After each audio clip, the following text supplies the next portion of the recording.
जय जिनेंद्र, कैसे आप सभी। देखिए, आज हमारे देश में ऐसी बहुत सारी बीमारियां हैं जिनका इलाज विज्ञान ने ढूंढ लिया है।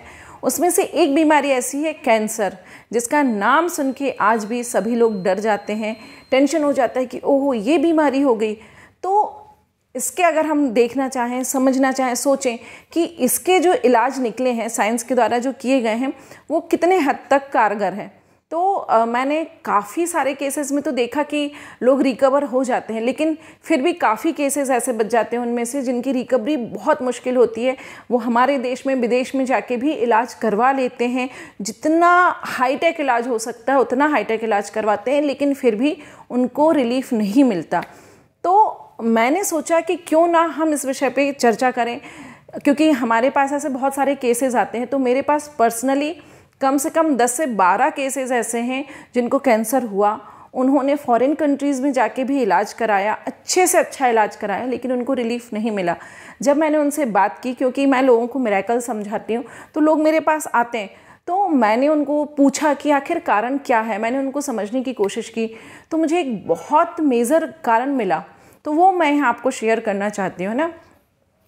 अगर आपने एक बुक का नाम सुना हो, you can heal your life, अगर इसका नाम सुना हो, लुइस है की ये किताब है, तो इसमें उन्होंने बहुत स्पष्ट तरीके से बताया है कि किसी व्यक्ति के जीवन में अगर कोई बीमारी होती है तो उसके पीछे उस व्यक्ति के अंदर की कोई मनोभावना होती है जो उस बीमारी का कारण बनती है ना।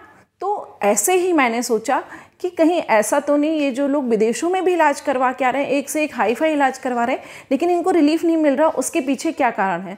क्योंकि ये किताब मैंने पढ़ रखी थी, तो मुझे ये बात बहुत अच्छे से पता थी कि कौन सी बीमारी के पीछे कौन से कारण होते हैं।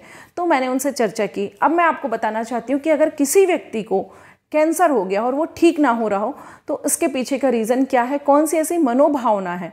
तो देखिए, आपने ये सुना होगा कैंसर की गांठ, है ना। जब रेडिएशन करते हैं, कीमोथेरेपी देते हैं, तो उस गांठ को जलाते हैं, तो वो एक बाह्य प्रोसेस हो जाती है।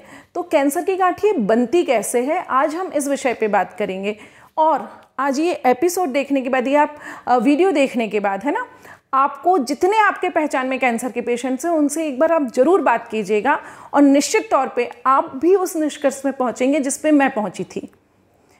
देखिए, कैंसर की गांठ ऐसे बनती है जब आपके जीवन में, जिस व्यक्ति को कैंसर है ना, जब आपके जीवन में कोई ऐसा व्यक्ति होता है या ऐसी कोई घटना होती है जिसको आप भूल नहीं पाते, ऐसा व्यक्ति जिसको आप माफ़ नहीं कर पाते, है ना।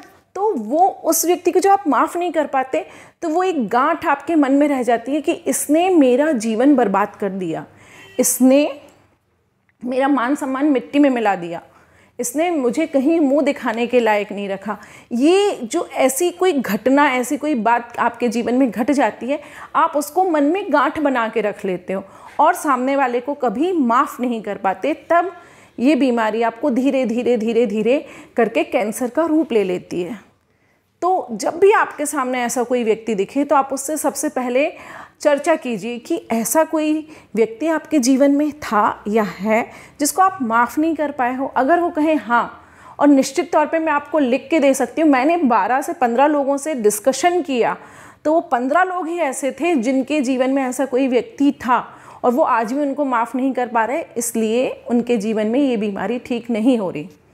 और जिनकी बीमारी ठीक हुई, उनके जीवन में था, लेकिन उन्होंने बाद में उसको फॉरगिवनेस दे दी कि चलो माफ़ कर दिया, हो गया, इट्स ओके, अब तो हमें ये बीमारी हो गई, अब हमारे जीवन में कुछ भी नहीं बचा, अभी भी हम ये गांठ लेके जिएंगे क्या मन में है। तो उन्होंने वहाँ उस प्रोसेस में, जब वो बीमार थे उस समय, उन्होंने उनको माफ़ किया, और जैसे उन्होंने माफ़ किया, वो उनको इलाज जो चल रहा था, जो ट्रीटमेंट चल रहा था, वो उनको लगने लगा बॉडी में। तो जब आप इतना मेहनत कर रहे हैं, इतना खर्चा कर रहे हैं, इतना दुखी, इतना परेशान हो रहे हैं, इतना कष्ट सह रहे हैं, उसके बाद भी दवाई नहीं लग रही, तो क्या ये एक छोटी सी चीज़ जो आपने अपने मन में गांठ बांध के रखी है उसको नहीं खोल सकते। तो सबसे पहली शर्त ये है, अगर आप कैंसर जैसी बीमारी से उभरना चाहते हैं, तो जो मन में आपने गांठ बांध रखी है, प्लीज़ आप उसको खोल दीजिए। क्योंकि ये बीमारी ऐसी है कि आज भी, मैं भी अगर किसी को सुन लूँ कि इसको कैंसर हुआ है, तो सुन के ऐसा दिल दहल सा जाता है कि ये बीमारी हो गई, अब आगे क्या होगा। तो जिसको हुई है वो समझ सकता है कि वो किस तरीके से उस बीमारी को फेस कर रहा है, कीमोथेरेपी होती कितनी तकलीफ़ होती है ना, और घर वालों को जो तकलीफ़ होती है वो सब देख के उसका अंदाज़ा लगाना बहुत मुश्किल होता है। तो आप सबसे पहले कैंसर पेशेंट से संपर्क कीजिए, उनसे बात कीजिए, उनके मन की जो गांठ है उसको खुलवाने की कोशिश कीजिए। और मैं आपसे कह रही हूँ, इस बात को आप थोड़ा सा यकीन कीजिए कि अगर ये गांठ खुल गई तो आप जो भी दवाई करवाएंगे वो काम करेगी, है ना। तो ये आपको ज़रूर करवाना है। और फिर इसके अलावा एक बहुत अच्छा उपाय बता रही हूँ मैं, नेचुरोपैथी का।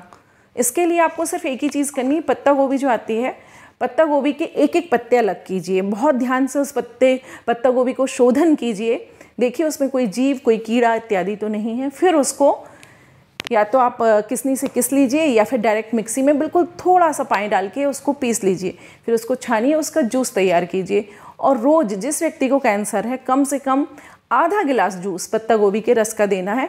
ये बहुत अच्छा नेचुरोपैथी का इलाज है और इसको करने से कैंसर की गांठ धीरे धीरे गलने लगती है। अगर ये फर्स्ट स्टेज पे आपको पता पड़ गया और आप ये ट्रीटमेंट उस समय शुरू करते हैं तो आप यकीन मानिए कि आपको इसके बहुत अच्छे रिजल्ट मिलेंगे। जो डॉक्टर ट्रीटमेंट कर रहे हैं वो चलने दीजिए, लेकिन ये आप साथ में ले सकते हैं स्टेपनी के तौर पे।